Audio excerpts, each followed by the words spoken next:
Y mucha atención, porque con una clara y enfática advertencia, los congresistas cubanoamericanos vuelven a pronunciarse sobre el régimen cubano.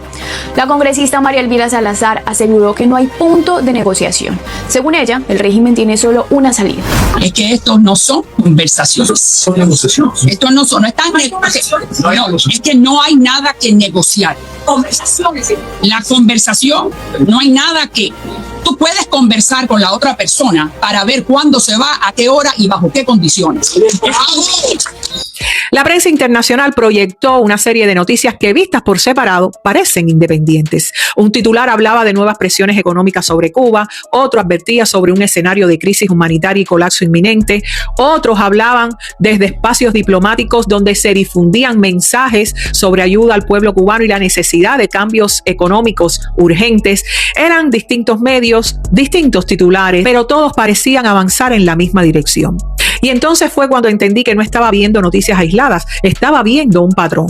Al observar mejor con más detenimiento, apareció una constante, una especie de número pi dentro de una ecuación informativa, un elemento que se repetía una y otra vez atravesando titulares, entrevistas y declaraciones públicas. El encargado de la misión diplomática de Estados Unidos en La Habana, Mike Hammer.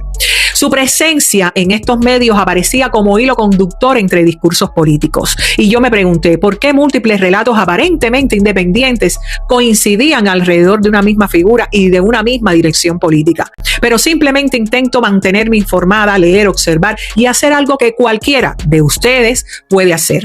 Preguntarse por qué ocurren las cosas como ocurren. En ese instante es cuando uno se detiene y piensa: aquí hay algo que no me termina de cuadrar. Recordé entonces una idea del libro El mundo de Sofía, del escritor noruego Jostein Gaarder, donde en sus páginas se advierte que el mayor riesgo del ser humano no es ignorar el mundo, sino acostumbrarse demasiado a él. Él le llama perder la capacidad de asombro.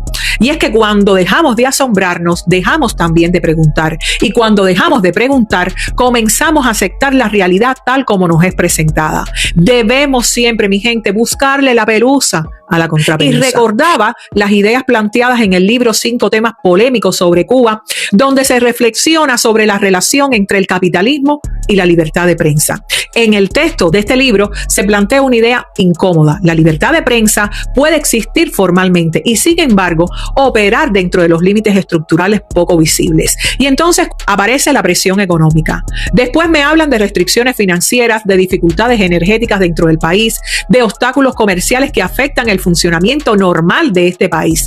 Y después, como arte de magia, emerge el relato humanitario. La crisis comienza a narrarse como consecuencia exclusiva de fallos internos. Se habla de urgencia económica, del sufrimiento social, de la necesidad inmediata de una transformación. Y ahí es cuando finalmente surge la solución previamente anunciada. Apertura económica, reformas estructurales, cambio político presentado como única salida posible. Y entonces el debate deja de ser únicamente sobre Cuba.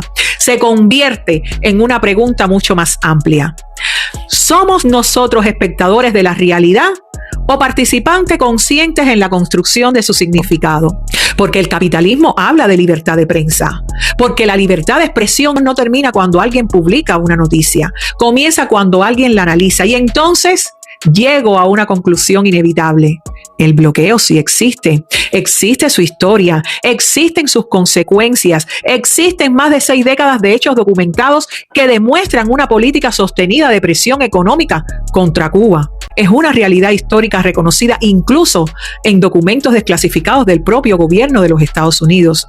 Por eso resulta inevitable preguntarse, ¿por qué en pleno año 2026 todavía se intenta negar su existencia?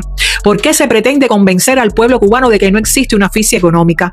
¿Por qué mientras se mantienen políticas de presión se intenta proyectar ante el mundo una imagen de ayuda humanitaria? Porque ayudar no puede significar ahogar. Quien quiere ayudar no bloquea. Quien quiere ayudar no asfixia. Quien quiere ayudar no crea dificultades para luego presentarse como solución.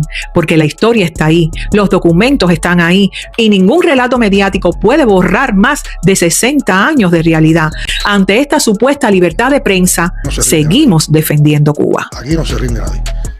Y podrán seguir apretando el bloqueo podrán seguir difamando de todas las realizaciones en las redes sociales, pero hay mucha moral, hay mucha historia que defender y hay mucho coraje en el pueblo cubano.